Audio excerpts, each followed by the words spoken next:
ہر ایک کے خلاف انہوں نے ٹرینڈ اس کے بعد تو میں سمجھتا ہوں تمام سیاسی جماعتوں نے اپنے سوشل میڈیا ٹیمیں جو ہے بنا لی. جب انہوں نے ٹرینڈ چلایا تو پھر سب نے اپنی اپنی سوشل میڈیا، ہر سیاسی جماعت نے بنا لی.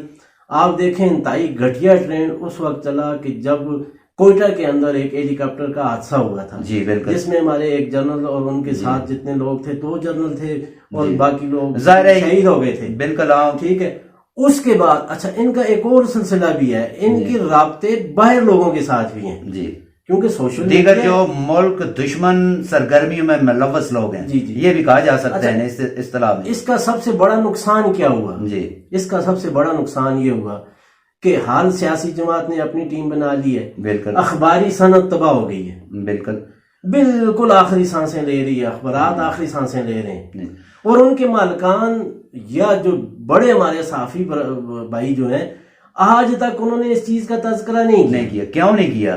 اس لیے نہیں کیا کہ اخباری صنعت کے ساتھ جتنے کارکن تقریباً ان کی تعداد لاکھوں میں بنتی ہے. اخباری کارکن بھی ہوتے ہیں جو کام کرتے ہیں، صحافی الگ شعبہ ہے صحافت کا، وہ اب بے روزگار ہو رہے ہیں. اخباروں کے پاس بزنس نہیں ہے، اخباروں کی سرکولیشن کم ہو گئی ہے. اور یہ سرکولیشن کم ہونا، بزنس نہ ہونا، ظاہر ہے پھر اخبارات تو آگے نہیں چل سکتے نا جی. پھر اس میں ظاہر ہے کوئی نہ کوئی کردار تو ہے. اس میں سب سے بڑا کردار جو تھا وہی لوگ ہیں جو کہہ رہے تھے کہ سوشل میڈیا جو ہے سیاسی جنگ اس کے اوپر لڑی جائے گی. سیاسی جنگ لڑتے اپنے مضمون مقاصد کی خاطر، اپنے عزائم کی خاطر ایک دوسرے کو نیچا دکھانا، اس کے خلاف ٹرینڈ چلانا، کچھ ایسی پوسٹیں کرنا، مختلف سوشل جو ٹول ہے جیسے ٹویٹر ہے، انسٹاگرام ہے، فیس بک ہے، یوٹیوب ہے، یہ تمام کے اوپر ان کو ظاہر ٹرینڈ تو انہوں نے کر دیا. جون میں آپ کہہ رہے ہیں یہ ان کا بجٹ جو ہے وہ بند ہو جائے گا، ان کے پیسے بند ہو جائیں گے. پھر اس کے بعد ظاہر ہے یہ آزاد ہیں. دیکھیں اس طریقے سے میں نے میری بات سنیں جی، سیاسی جماعتیں جتنی بھی ہیں چاہے چھوٹی ہیں چاہے بڑی ہیں، وہ اپنے کارکنوں کی پہلے یہ جو 18 سے 20 سال 25 سال کی ایج ہوتی ہے اس میں پہلے ان کی تربیت کریں کہ ملک بھی کوئی چیز ہے، اس کی نظریاتی سرحدیں بھی کوئی چیز ہے، اس کے ادارے جو ہیں ان کا بھی ایک اہم کردار ہے. بالکل. اگر انہوں نے اس طرح نہ کیا تو میں آنے والے دنوں میں یہ دیکھ رہا ہوں کہ یہ سوشل میڈیا انفلوئنسر کا جو پروگرام ہے یہ پنجاب میں بھی بڑی تعداد میں ہے اور یہ خیبر پختونخوا میں بھی بڑی تعداد میں ہے. اور مجھے یہ بھی شبہ ہے ان کی تعداد جو اعداد و شمار کے مطابق جو بنتی ہے ہزاروں میں بنتی ہے، کیونکہ تمام صوبوں کے اندر یہ موجود ہے اس وقت، اور ان کو کنٹرول ایک ہی جگہ سے کیا جا رہا ہے. اور وہی ٹرینڈ ہے جس طرح سائفر کا ٹرینڈ انہوں نے چلایا اور پھر ساتھ یہ بھی کہہ دیا کہ بیٹا اس کو غداری سے جوڑ دو. وہاں سے یہ غداری کے ساتھ جوڑا، حالانکہ سائفر کا کوئی وجود ہی نہیں تھا. ادارے کہہ رہے ہیں کہ نہیں ہے. اب سب سے بڑا مسئلہ یہ ہو چکا ہے کہ ہمارا صوبہ جو ہے وہ 900 ارب روپے کا مقروض ہے. 900 ارب روپے کا صوبہ خیبر پختونخوا اس حوالے سے مقروض ہے، اس حوالے سے ان کی ٹریننگ کے حوالے سے، ان کی ادائیگیوں کے حوالے سے. اس میں 2 چیزیں ہیں نا سر. دیکھیں صوبائی حکومت نے ایک فیصلہ کیا تھا کہ جو مساجد کے ائمہ کرام ہیں ان کو 10,000 پر منتھ دیا جائے، جبکہ وہ بہت کم ہے. علماء کرام جو ہیں وہ کتنی محنت کرتے ہیں معاشرے کو بنانے میں، وہ بہتر کردار بھی ادا کر سکتے ہیں، کرتے بھی ہیں. اور سب سے بڑی بات یہ ہے کہ اگر ان کو یہ جیسا ان کو 30,000 دے رہے ہیں سوشل میڈیا انفلوئنسر کو یا ائمہ کرام کو تقریباً 50,000 روپے پر منتھ دیا جاتا تو سب سے بہتر تھا. وہ ایک معاشرے کو اسلامی شاعر کے مطابق آگے لاتے. دیکھیں کیونکہ ان سے ان کے عزائم حل نہیں ہو سکتے تھے. اس میں یہ ہے کہ ان کے اپنے عزائم تھے سیاسی، کیونکہ وہ سیاسی طور پر استعمال نہیں. علماء کرام تو سیاسی طور پہ استعمال نہیں ہوتے نا جی. حضور پاک صلی اللہ علیہ وسلم کے ممبر کے مسلح کے وارث ہیں، بالکل وارث ہیں. ان کو چپ کرانے کے لیے انہوں نے پہلے کیا کیا، پہلے علماء کرام والا پروجیکٹ شروع کیا. علماء کرام کو دینا تھا تو ان کو دیتے 30,000 35,000 پر منتھ. ظاہر ہے جو حق بھی بنتا ہے، رائٹ بھی ہے. اپنے عزائم پورے کرنے کے لیے ان نوجوانوں کو، ان بچوں اور بچیوں کو انہوں نے 25 سے 30,000 روپے پر منتھ کر دیا. اور میرے سننے میں یہ آیا ہے کہ علماء کرام کو بھی اب وہ اس طرح فنڈنگ پیسے نہیں مل رہے. لیکن ارون تنولی صاحب سب سے بڑا مسئلہ یہ ہے کہ یہ انتہائی خطرناک ہو چکا ہے. ظاہر ہے یہ تو جیسا آپ نے کہا، سوشل میڈیا انفلوئنسر کا جو کھیل ہے نا، اب گھریلو جھگڑے بھی شروع ہو چکے ہیں اس سے سوشل میڈیا انفلوئنسر کی وجہ سے. کیسے؟ ایک دوسرے کی پوسٹیں لگانے سے ریکارڈ کیا، دوسرے کو ویڈیو ڈال دی اور کئی اس حوالے سے بڑے بڑے سانحات بھی ہو چکے ہیں گھروں کے اندر، لیکن جو خطرناک ترین ان کا ٹرینڈ ہے وہ اداروں کے خلاف ہے، وہ جغرافیائی حدوں کے خلاف ہے، نظریاتی اور جغرافیائی بالکل۔ اور دوسرا میں آپ کو یہ بتاؤں کہ یہ جو انڈیا میں مودی ہے نا، جی، مودی جب الیکشن کمپین کے لیے کام کرتا ہے نا تو وہ پھر ان 5-6 مہینوں میں، سال میں اس طرح کے پروجیکٹ شروع کر دیتے ہیں۔ اپنے انفلوئنسر جو ہے وہ ان کو جو وہ انفلوئنسر جو ہے وہ اثر انداز ہوتے ہیں، پھر وہاں پہ مسلمانوں کے اوپر تشدد ہوتا ہے، ان کی قتل و غارت ہوتی ہے۔ یہی بات ہے۔ دوسرا، پچھلے دنوں جو انڈیا نے جو ایک مختلف ایشو جو ریز کیے تھے، وہ انڈیا کا ٹرینڈ دیکھ رہا ہوں پاکستان میں چل رہا ہے، ہمارے اداروں کے خلاف چل رہا ہے، وہی ٹرینڈ چل رہا ہے۔ وہ اس کا مطلب ہے کہ یہاں پر اس سے تائب ہیں، ان کے کچھ ایسے ہواری موجود ہیں جو یہ ٹرینڈ آگے چلاتے ہیں اپنے مضمون کس کی خاطر؟ اب یہ اپنے چھوٹے نام کی خاطر۔ اب یہ اداروں کا کام ہے، تحقیقاتی اداروں کا کام ہے کہ اتنا بڑا پیسہ جو ہے یہ سرکاری خزانے سے گیا ہے، کیوں گیا ہے، کون پیچھے ہے جو ان نوجوانوں کو بے راہ روی کی طرف لے کے جا رہا ہے۔ بالکل دیکھیں، ایک سیاسی حمایت ہر کارکن کی ہوتی ہے، اپنی ایک نظریات ہیں، ایک محبت ہے جماعتوں کے ساتھ، وہ تو نوید صاحب جن لوگوں کو ٹریننگ دی ہے، ظاہر ہے ان کا کوئی ڈیٹا موجود ہوگا، ان کا کوئی ریکارڈ موجود ہوگا۔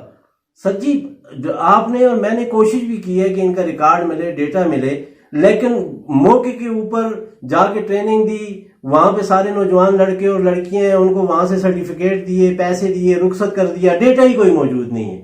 پھر آپ کیسے کسی کو کل کو ملک کے خلاف کوئی بات ہو جاتی ہے؟ قانون کے مطابق، یہ قائم کے مطابق ملک چل رہا ہے، یہ کیسے یہ ایک انفلوئنسر والا یہ شعبہ بیچ سے نکال دیا اور نوجوان نسل کو بے راہ روی کی طرف لگا دیا، اخلاقی پستی کی طرف ہم جا رہے ہیں، معاشی بدحالی کی طرف ہم جا رہے ہیں۔ سر جی، اس میں اب بیسک جو کردار بنتا ہے نا، وہ اخباری مالکان کا بھی بنتا ہے کہ ایک سوشل میڈیا ٹرینڈ بنایا گیا نا، اخباریں ختم ہو گئیں، اخباریں تو ظاہر ہے سوشل میڈیا سے تو ختم ہو چکی ہیں۔ آپ نے دیکھا ہوگا کہ اخبارات کے اندر کتنے شعبے ہیں، ان کے ساتھ کتنے لوگ منسلک، بالکل ہزاروں کی تعداد میں لوگ۔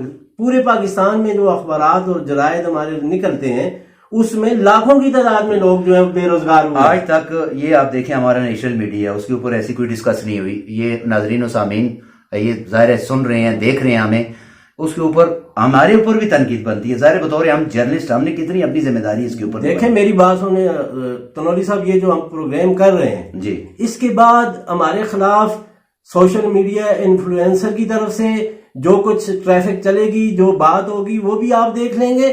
اور میں یہ مطالبہ کرتا ہوں یہاں پہ تحقیقاتی اداروں سے جو اس ملک کے لیے دن رات کام کرتے ہیں، وہ کم از کم یہ کھوج ضرور لگائیں کہ یہ اتنا بڑا فنڈ سرکاری خزانے سے گیا ہے۔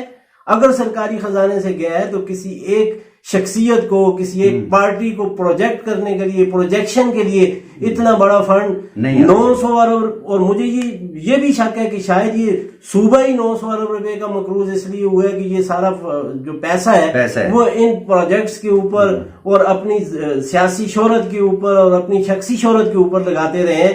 یہ مجھے شک ہے ان کے اوپر۔ آپ پاکستان کے غیرت مند نوجوان بچوں اور بچیوں کو اور شہریوں کو کیا پیغام دیتے ہیں؟ میں اپنے شہریوں کو، اپنی قوم کو یہی کہتا ہوں کہ قوم اگر پاکستان کا سوچے گی تو پاکستان ترقی کرے گا۔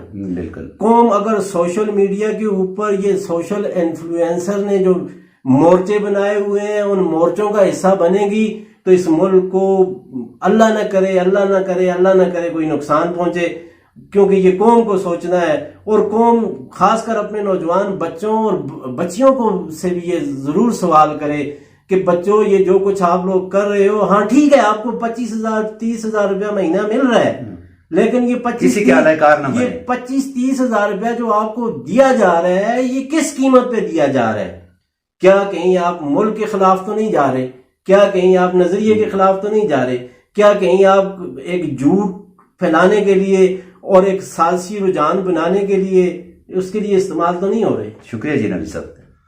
جی تو ناظرین و سامعین، آپ نے جانا سوشل میڈیا انفلوئنسر یہ کیا تھا، اس کی حقیقت کیا تھی، اس کو کیسے لانچ کیا گیا۔ سب سے بڑی بات یہ ہے کہ یہ تمام ہمارے جو چیک اینڈ بیلنس رکھنے والے ادارے ہیں ان کی کارکردگی کے اوپر یہ ایک سوالیہ نشان ہے۔ کس وجہ سے؟ سب سے بڑی بات یہ ہے کہ ملک کے اندر ملک کی بنیادوں کو کھوکھلا کرنے کے لیے، کیونکہ آج کل اس جدید دور میں جو جنگیں ہیں وہ معازوں پر نہیں لڑی جائیں گی، وہ ایٹم بموں سے نہیں لڑی جائیں گی، وہ اسی طریقے سے سوشل میڈیا ٹول کے ذریعے سے لڑی جائیں گی۔